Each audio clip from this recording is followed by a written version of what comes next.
আজকে আমি শাহিন সিদ্দিকী শওকত সাহেবকে বলে গেলাম, ভাই ক্যামেরা বলতে চাই, আর এই আওয়াজ শওকত মোল্লার কানে দিয়ে তুলে দেবেন।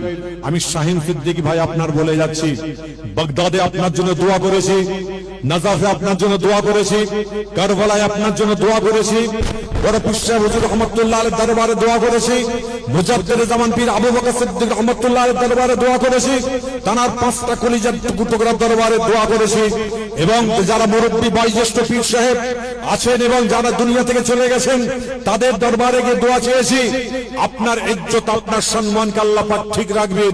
আপনি জাতির জন্য, আপনি কওমের জন্য, দেশের জন্য, হিন্দু বলে নয়, মুসলিম বলে নয়, খ্রিস্টান বলে নয়, বৌদ্ধ বলে নয়, সর্বজাতির মানুষের জন্য যেভাবে খাটাখাটি করছেন আল্লাহ পাক আপনাকে এক জায়গায় ইনশাআল্লাহ স্থান দান করবে।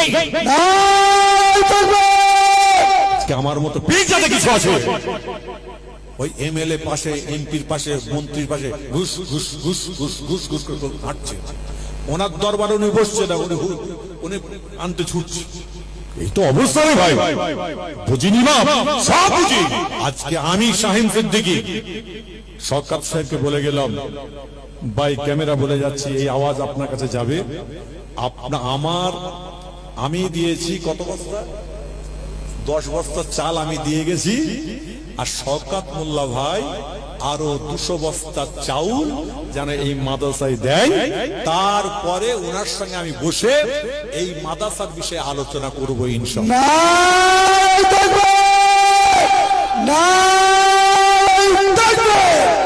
ক্যানিং পূর্বের বিধায়ক মাননীয় শওকত মোল্লা বলুন জিন্দাবাদ, ক্যানিং পূর্বের গর্ব মাননীয় শওকত মোল্লা বলুন জিন্দাবাদ, আওলাদে মুজাদ্দিদুস সামা জীবন্ত আমিনিয়া মাদ্রাসাতুল বালা নারে তাকবীর।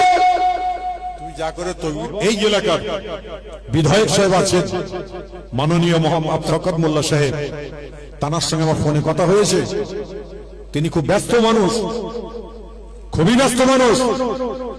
তিনি আমাকে বলল যে হুজুর আমি একটু ক্যানিং এর দিকে চলে এসেছি, হুজুর যদি আশপাশে থাকতাম তাহলে আমি একটু দেখা করে আপনার কাছে আসতাম। আমি একটুখানি ব্যস্ততার জন্য, আমি জানি সে একজন ব্যস্ত মানুষ এবং মুসলিম কওমের জন্য অনেক কিছু কাজ করছে। আমাদের জাতিকে বাঁচিয়ে রাখার জন্য তিনি জীবনতলার বুকে যেভাবে সাজিয়েছে, যেভাবে কলেজ এনে দিয়েছে, যেভাবে আপনার কি বলে আর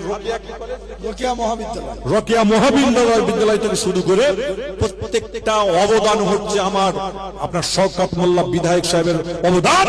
সেই অবদানকে সামনে রেখে আজকে আমি এখানে বলতে চাই, বাই ক্যামেরা বলতে চাই।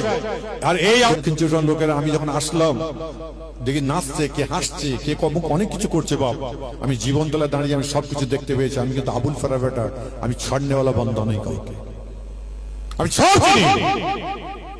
এই প্রতিষ্ঠানের কাছে এসে হুক্কা হুয়া হুয়া হুয়া করে ঘুরে আর মহিলা মাদ্রাসা দেখতে পাই, যে কোনো মহিলাকে দেখতে পেয়ে আমি দেখতে পেয়ে ভালোবাসতে যাব, তারই জন্য কিছু ছেলেরা এখানে ঘোরাঘুরি করছিল, আমি দেখেছি। আমি পরিষ্কার বলে গেলাম, এরই জন্য এই প্রতিষ্ঠান নাম হবে জীবনতলার নাম হবে, তাই তো নাকি? এই প্রতিষ্ঠানের নাম হবে কাইম সাহেবের নাম নয়, এই প্রতিষ্ঠানের নাম হবে আপনার জামিয়ার নাম নয়, এখানে প্রতিষ্ঠানের নাম হবে আপনার মহিষ সাহেবের নাম নয়, এখানে প্রতিষ্ঠানের নাম হবে মতিন সাহেবের নাম নয়, এক প্রতিষ্ঠানের নাম হবে আপনারা যারা জীবনতলার মানুষ এখানে আছেন বা যারা মাইকের আওয়াজ পাচ্ছেন, আপনাদের ঘরে মানুষ ভালোবাসবে। যখন আপনার এই মেয়েটি লেখাপড়া করে অনেক দূরে বিয়ে হলো, তখন বলবে মা তুমি লেখাপড়া কোথায় করেছো?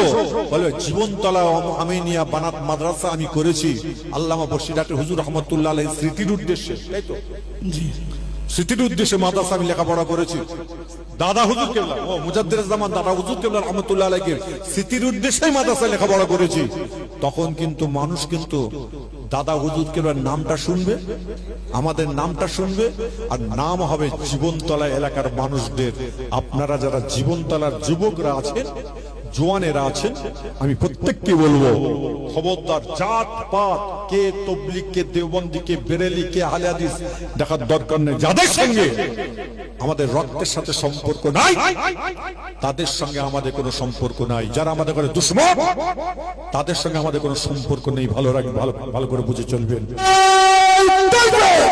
আওলাদে মুজাদ্দিদুস জামান, আওলাদে মুজাদ্দিদুস জামান মাননীয় শওকত মোল্লা মহাশয় বলুন জিন্দাবাদ, নারে তাকবীর। খবরদার, আমি যে কথাগুলো বললাম, যদি রাজনীতি করতে মন চায় আমার সঙ্গে ডাইরেক্ট রাজনীতি করবেন।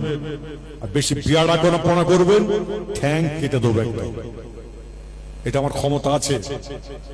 জীবনতলার বুকে দাঁড়িয়ে কোন পীর সাহেব পীরজাদা কথা বলুক, আর আমি শাহিন সিদ্দিকী কথা বলবো, ইনশাল্লাহ দেখা যাক কার কত বুদ্ধের তেজ আছে আর কত আপনার রক্তের তেজ আছে দেখি।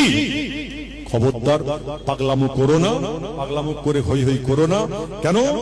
জীবনতলা একটা খুব পল্লী গ্রাম ছিল, সেই পল্লী জায়গা থেকে আজকে একটা টাউনে পরিণত হয়েছে। তাই কথা ঠিক না ভুল বা ঠিক তো? তার জন্য বলবো আপনারা সুন্দরভাবে সব রকম জিনিস যেমন সাজিয়ে গেছে, আজকে মাদ্রাসাও ইনশাল্লাহ সাজাবে। আমি দেশের মানুষকে বলবো, গ্রামের মানুষকে বলবো, যারা মাইকের আওয়াজ পাচ্ছেন এবং বাজারে যারা আছেন, হিন্দু মুসলমান সকল ধর্মের মানুষ আছেন, প্রত্যেককে বলবো এই মাদ্রাসার দিকে, মহিলা মাদ্রাসার দিকে মুজাদ্দিদ জামান দাদা হুজুর কেবলা রহমতুল্লাহ স্মৃতির উদ্দেশ্যে, আল্লামা হুজুর রহমতুল্লাহ স্মৃতির উদ্দেশ্যে যে আপনার প্রতিষ্ঠান, এই প্রতিষ্ঠানের দিকে আপনার খেয়াল রাখবেন। আপনাদের কাজ কারবার, ব্যবসা বাণিজ্য, ইজ্জত সম্মানে আল্লাহ বরকত দান করবেন। সবাই জোরে বলুন আলহামদুলিল্লাহ। আমার মনে হয় শওকত মোল্লার সঙ্গে থাকো, সে আপনার ঈমানকে বিক্রি করে দেবে না। ভালো করে শুনে রেখে দেন, সে ঈমানকে বিক্রি করবে না। আমি যদি তাকে 10 বার গাল পড়ি, সে আমাকে একবার কিন্তু গাল পড়বে। সে যেই কথা ভুল বলছি বাপ, আমি পীরজাদা আছে, আমি কেন গালাগালি করব? আমি কেন কথা বলবো? আমি কেন খারাপ কথা বলবো?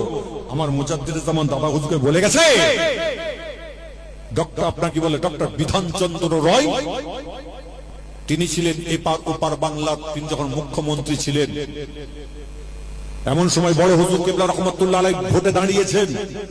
বড় হুজুর কেবলার কাছে তিনি আপনাকে ভোট, আপনি দোয়া নিতে এসেছেন। যখন তিনি দোয়া নিতে এসেছিলেন, তখন বলে, এই ডক্টর বিধানচন্দ্র রায়কে এখান থেকে চলে যেতে বলো। ডক্টর বিধানচন্দ্র রায় বললেন, হুজুরকে বলো আমি ভোটের জন্য দোয়া নিতে আসছি না, আমি হুজুরকে দেখতে চাইছি, আমি ডাক্তার হিসেবে দেখতে চাই।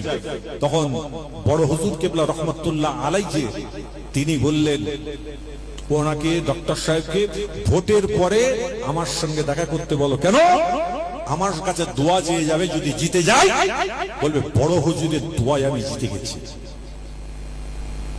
আজকে আমার মতো পীরজাদা কিছু আছে, ওই এমএলএ পাশে, এমপির পাশে, মন্ত্রীর পাশে ঘুষ ঘুষ ঘুষ ঘুষ ঘুষ ঘুষ করে হাঁটছে। ওনার দরবারে উনি বসছে না, উনি আনতে ছুটছে। এই তো অবস্থা রে ভাই, বুঝিনি মা, সব বুঝি। আপনার কি বলে, আপনার কি বলে, বিয়ে করিনি বলে বরযাত্রী যায়নি নাকি? হ্যাঁ, রাজনীতি করিনি, রাজনীতি বুঝি না। খবরদার, তারই জন্য আজকাল বেশি নয়, আমি বিদায় নেবো, আপনার কাছে দোয়া নিয়ে নেবো, এক্ষুনি দোয়া করে দেবো। আমার শওকত ভাই আমার খুব প্রিয় মানুষ, আমার অন্তরের মানুষ, আমার কাছ থেকে প্রায় সময় দোয়া নেয়। আজকে পরিষ্কার বলে দিলাম, তিনি, আমি যখন বাগদাদে ছিলাম, একবার না একাধিক ভাগে আমাকে ফোন করে বলেছে, হুজুর দোয়া করবেন বড় পীর সাহেব হুজুরের দরবারে, হুজুর দোয়া করবেন কারবালার ময়দানে গিয়ে, হুজুর জাতির জন্য, কওমের জন্য, মানুষের জন্য, আমার বাংলা যেন, আমরা যে অস্তিত্ব যেন আমরা বজায় রাখতে পারি, দোয়া করবেন। আমি তার জন্য দোয়া করেছি। আজকে আমি শাহিন সিদ্দিকী শওকত সাহেবকে বলে গেলাম, ভাই ক্যামেরা বলে যাচ্ছি, এই আওয়াজ আপনার কাছে যাবে। আমি দিয়েছি কত বস্তা? 10 বস্তা চাল আমি দিয়ে গেছি, আর শওকত মোল্লা ভাই আরো 200 বস্তা চাউল যেন এই মাদ্রাসায় দেয়। তারপরে ওনার সঙ্গে আমি বসে এই মাদ্রাসার বিষয়ে আলোচনা করবো ইনশাআল্লাহ। নারায়ে তাকবীর। ক্যানিং পূর্বের বিধায়ক মাননীয় শওকত মোল্লা বলুন জিন্দাবাদ। ক্যানিং পূর্বের গর্ব মাননীয় শওকত মোল্লা বলুন জিন্দাবাদ। আওলাদে মুজাদ্দিদুস জামান জীবনতলা আমিনিয়া মাদ্রাসাতুল মালা নারায়ে তাকবীর। তুমি যা করে তকবিরটা দিলে কিছু কিছু লোক তো আছে মানে ফুসকুড়ি তুলবার জন্য বললে সরকার সাহেবকে বললো কি বলে আওলাদে মুজাদ্দিদ জামান কথা বুঝতে পারলেন না? ও তো শওকত মোল্লা আলাদা বলেছি। জি জি কিছু মনে করেন এগুলো, কিন্তু আমি খুব কথা বলছি, মারাত্মক পয়েন্ট এটা। খারাপ নেবেন না। অনেক অনেক এখন তো খালি আমাদের কোথা থেকে একটু সূত্রপাত কোথা থেকে পাবো এই চিন্তা করছি, তাই না বাপ? তা যাই হোক, অনেক কথা বললাম। আসুন আমরা বাপ একটুখানি সামনে দিকে চলে আসেন বাপ, এখন খেয়াম সালাম হবে, দোয়া হবে।